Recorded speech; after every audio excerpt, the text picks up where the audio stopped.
Salut et bienvenue sur la chaîne. Si vous êtes là pour la première fois, sachez que ici nous parlons du business du pressing et du repassage.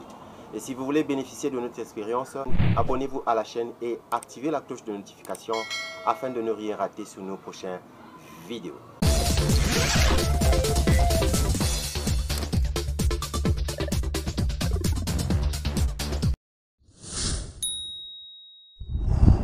Je suis le coach Jesse, entrepreneur, motivateur et coach en développement personnel. Nous avons un groupe WhatsApp que nous avions mis en place.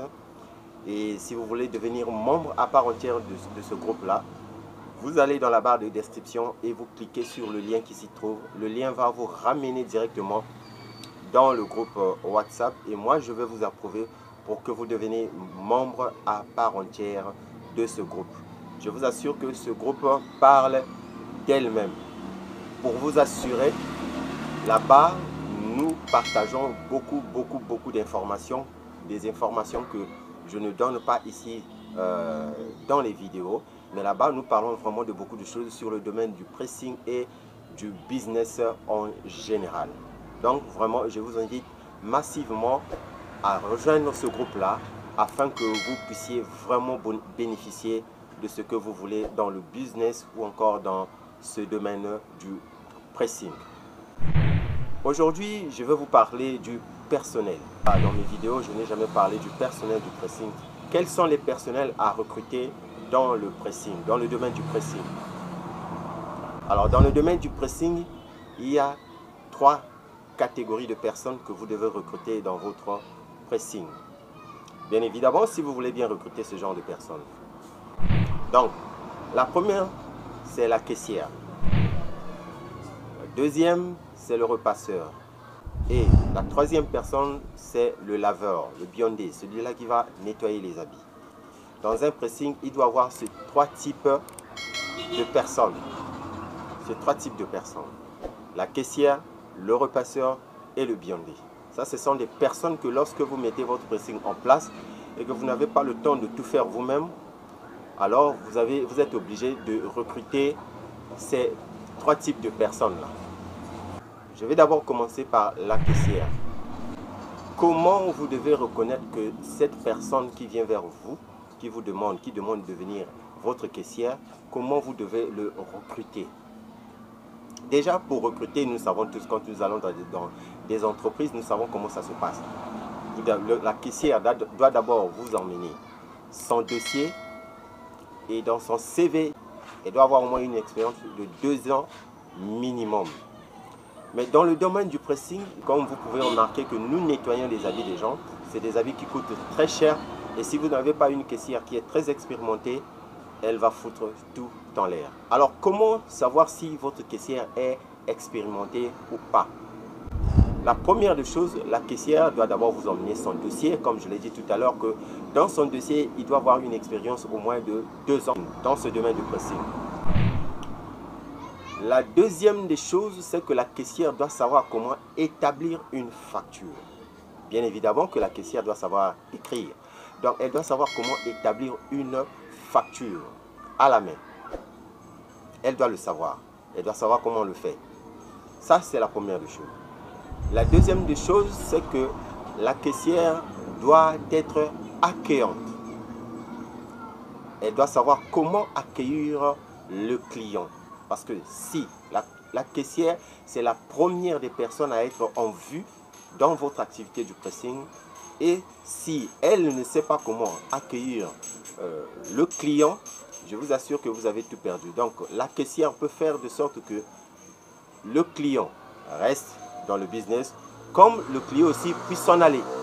Donc, si le client est mal reçu, ce client-là va partir parce que la caissière n'a pas su faire, n'a pas pu jouer ce talent-là dans l'accueil. Elle doit savoir comment accueillir son client.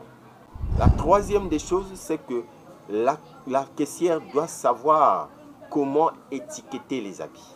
J'ai fait une vidéo ici où je vous mets aussi le lien dans la barre de description, comment étiqueter les habits. La caissière doit savoir comment étiqueter les habits. Si elle ne sait pas faire ça, c'est très dangereux parce qu'elle elle risque de faire les confusions des habits avec d'autres clients. Par exemple, ce polo que je porte sur moi, il n'y a pas que moi qui n'en a. Tout le monde peut avoir ce genre de polo, même griffe, même couleur et autres. Mais si la caissière ne sait pas comment étiqueter les habits, on pourra donner ce polo du code Jessie à une autre personne et le polo de ce client se retrouve aussi chez une autre personne. Donc, la caissière doit savoir comment étiqueter les habits.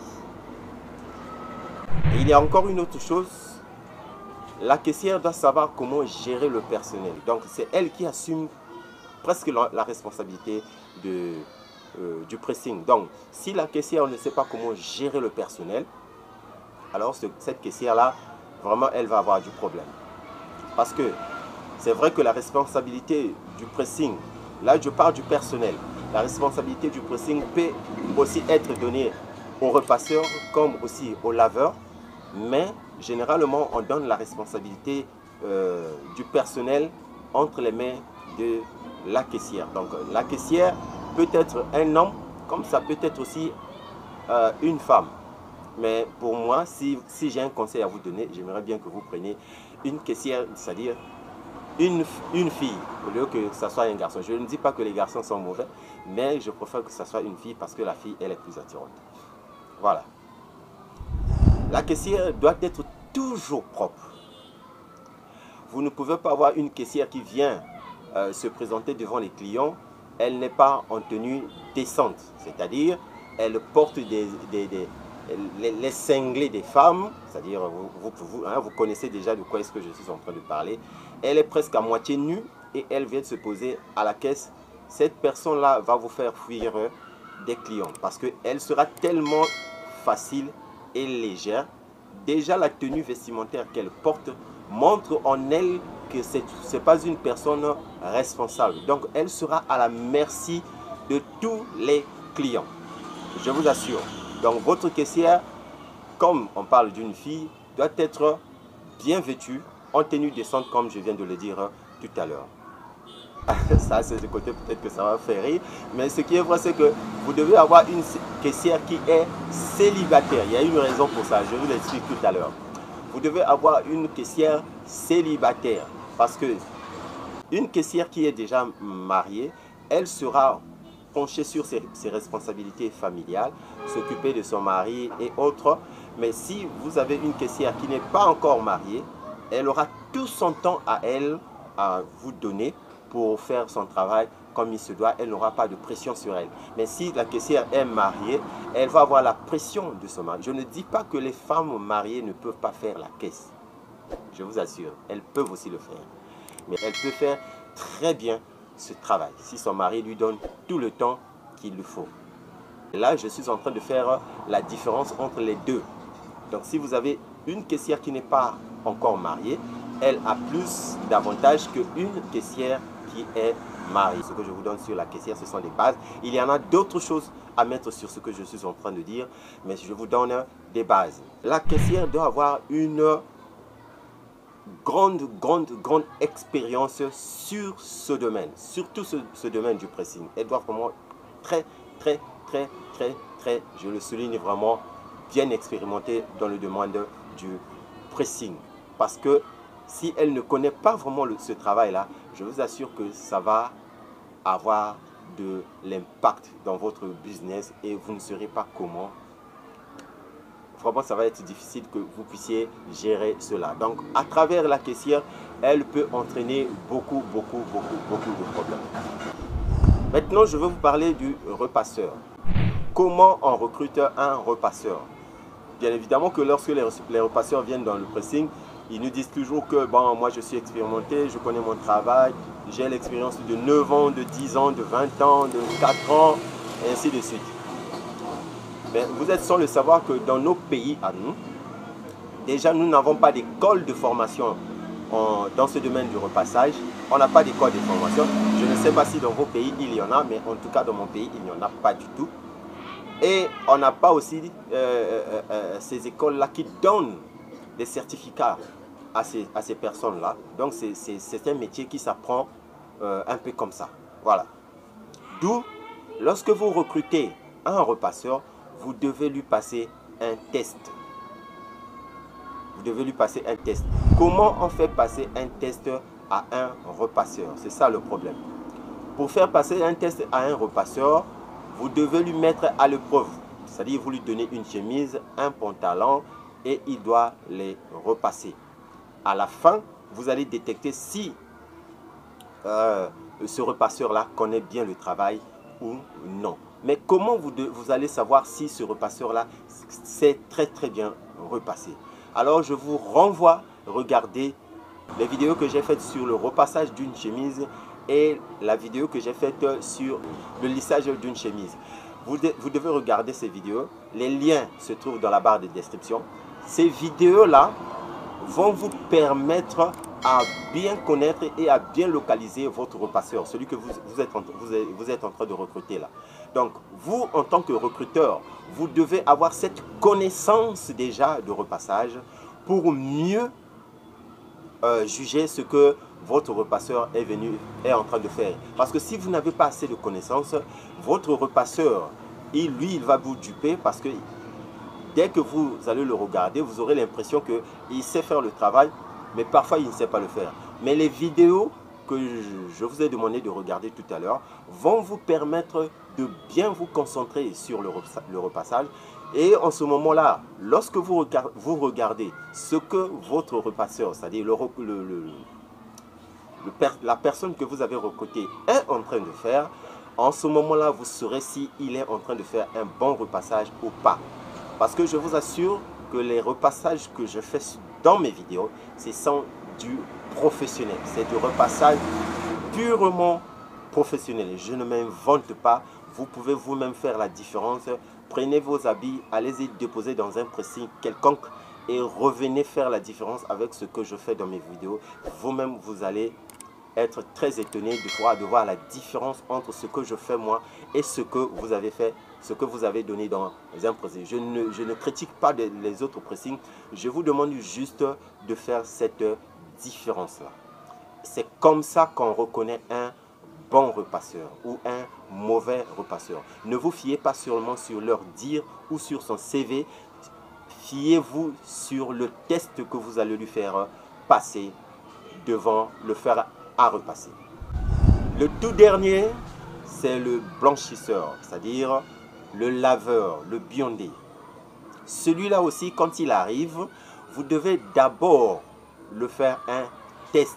Ne l'acceptez pas directement parce que lui, il vous a donné tous les éloges qu'il connaît dans son métier. Passez-le un test. Comment on reconnaît que celui-là, c'est un bon laveur?